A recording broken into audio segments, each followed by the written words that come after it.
Super Bowl weekend is typically the end of the slow winter market. We'll see if that holds true next week. I'm Tony with Clarkson Santoro, and this is our real estate update for the week of Friday, February 7th.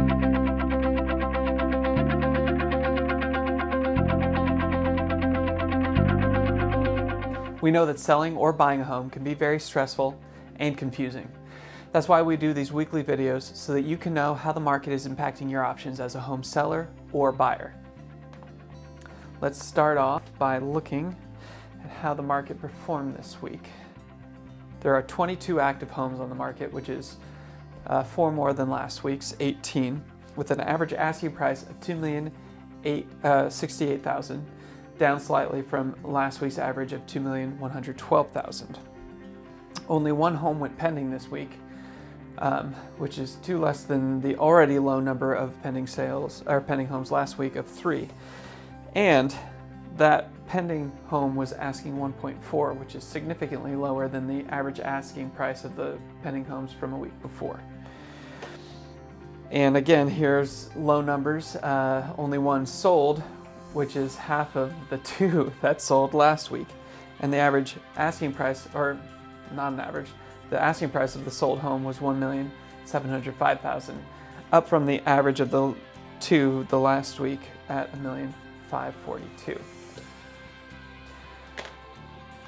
So that's how the market performed this past week. Again, not a lot of activity this past week.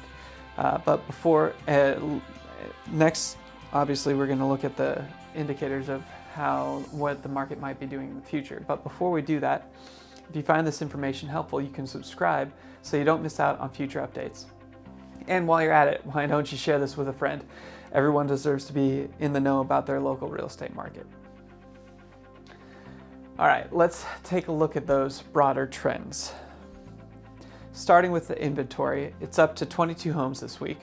That is more inventory than we had at the start of last year, but still well short of the average market inventory that we usually see here in San Ramon. With the typical start to the spring market right around the corner, a slight increase in inventory is actually good both for buyers and sellers. You need enough inventory to keep home shoppers engaged in the market. So this slight increase isn't a bad thing, especially since we're still well below the average. As we're still on the tail end of the slower winter market, it's no surprise to see the turnover rate hovering around the 60 to 70% range. We only had one home go pending in San Ramon this past week. With the inventory level here where it is, we should be averaging about 6 to 8 homes to get that turnover rate back up above 100% or around 100%. With the spring market right around the corner, we should see those numbers starting to climb soon. If not, we're looking at a very slow, buyer-friendly market. With the slower market movement of the past few weeks, it's no surprise to see that the over-under numbers have remained in the red this week as well.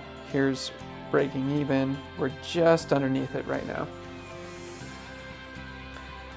They're just barely in the under range, but that means that the majority of homes are probably not receiving multiple offers. In fact, only 1/3 of the current pending homes posted that they received more than one offer. That doesn't mean that your home won't get multiple offers, but it does mean that you will have to be more intentional about pricing to entice that multiple offer situation. January saw the 30-day rolling average sales price get back over $2 million. However, the low sales volume since then has allowed the average to take a significant step back. You see that steep, that steep line ending here. That doesn't mean that home values we're down at 1.8 or just over 1.8 for the 30-day average. That doesn't mean that home values have fallen by $200,000 in the past month. Rather, it points to the fact that with the limited amount of homes selling in the past 30 days, there were only 8. That average prices can make huge dramatic swings depending on the price of the next home that sells. As an example, if a 2.5 million home is the next to close, then that 30-day average would automatically jump $100,000. It is not safe to draw conclusions based on averages when the sample size is so low. The Triple Q Fund had another good recovery week after the DeepSeek R1 release put a damper on the tech portfolio at the end of last month. Tech firms have appeared to rebound from that temporary scare rather quickly.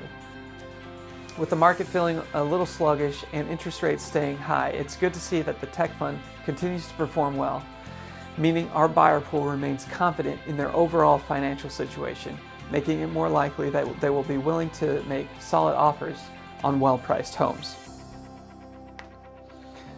Interest rates continue to vacillate in the 6.5 to 7% range.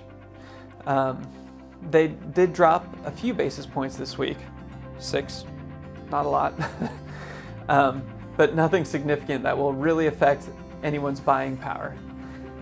It continues to be the main thing holding the market back from returning to the pre-COVID normalcy where we sold more than 700 homes each year. If we get below 6%, we might see more homeowners interested in selling. The market typically starts the year off pretty slow. I thought that with the extremely low inventory that we saw at the end of last year, we might see the market pick up and get out of the slow winter market a little earlier than usual. That has proven to not be the case. So we are in an interesting time of our market cycle. We usually see the spring market start to take shape once we get past the Super Bowl weekend. It'll be interesting to see what happens in our market over the next couple of weeks.